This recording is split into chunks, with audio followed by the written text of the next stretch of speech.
Assalamualaikum warahmatullahi wabarakatuh. Waalaikumsalam warahmatullahi wabarakatuh. Terima kasih atas kesempatan yang telah diberikan. Saya Tias Andriani, mahasiswa dari Politeknik Kesehatan Kemenkes Manado, Prodi Diploma 3 Farmasi. Pada kesempatan kali ini, saya ingin menyampaikan materi tentang korupsi. Seperti yang kita ketahui, korupsi adalah tindakan penyalahgunaan kekuasaan, wewenang, atau jabatan untuk keuntungan pribadi atau kelompok yang melanggar hukum, moral, dan etika.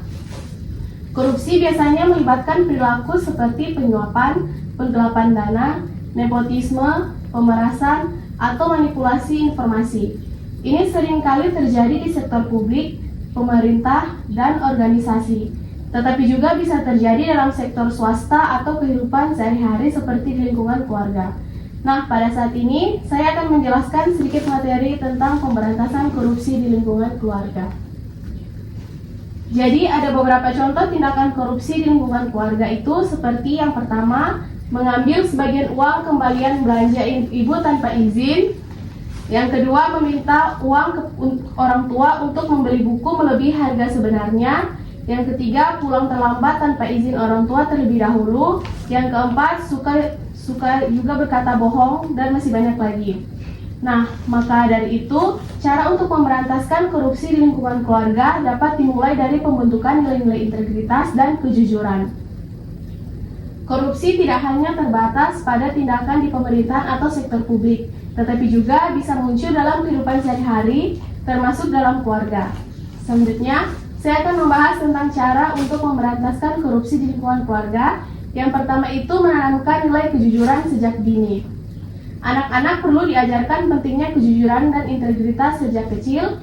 Ini bisa dimulai dari hal-hal sederhana seperti selalu berkata jujur dan tidak mengambil hak orang lain.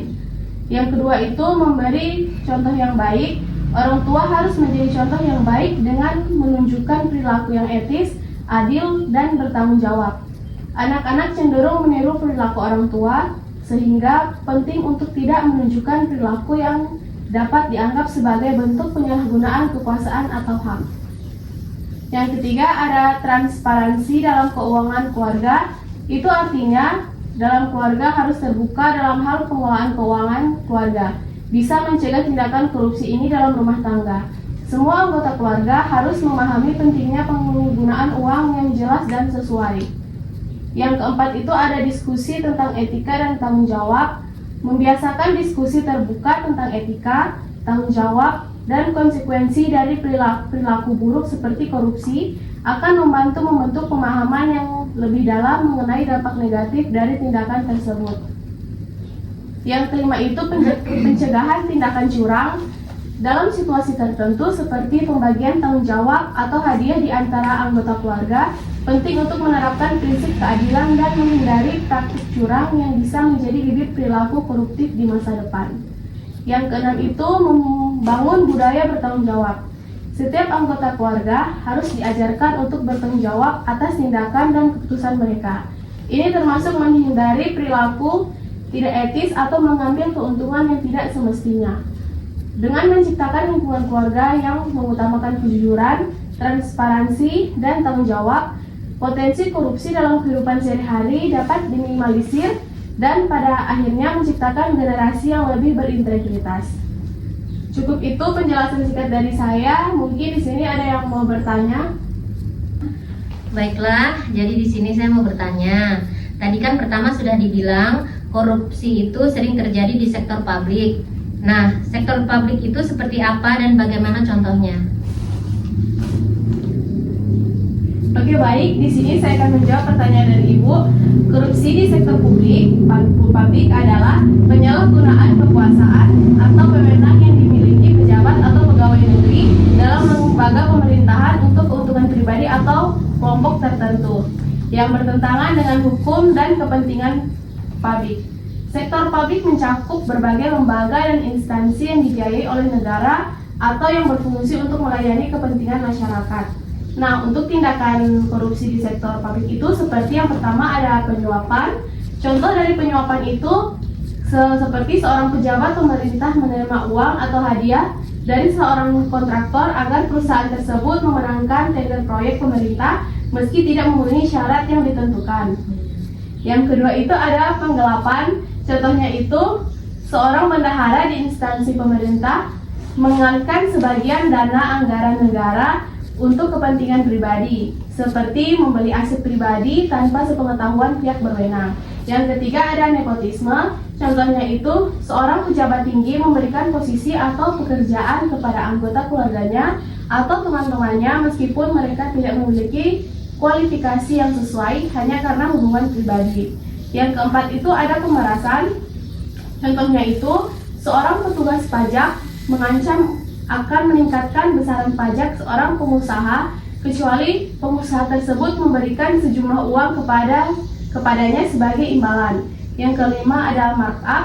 Contohnya itu pejabat pemerintah menaikkan biaya suatu proyek pabrik atau markup secara tidak wajar untuk mendapatkan komisi dari perusahaan kontraktor yang bekerja pada proyek tersebut, sehingga dana negara terpakai lebih besar dari yang seharusnya.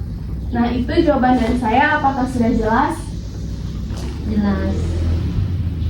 Selanjutnya ada yang ingin bertanya lagi?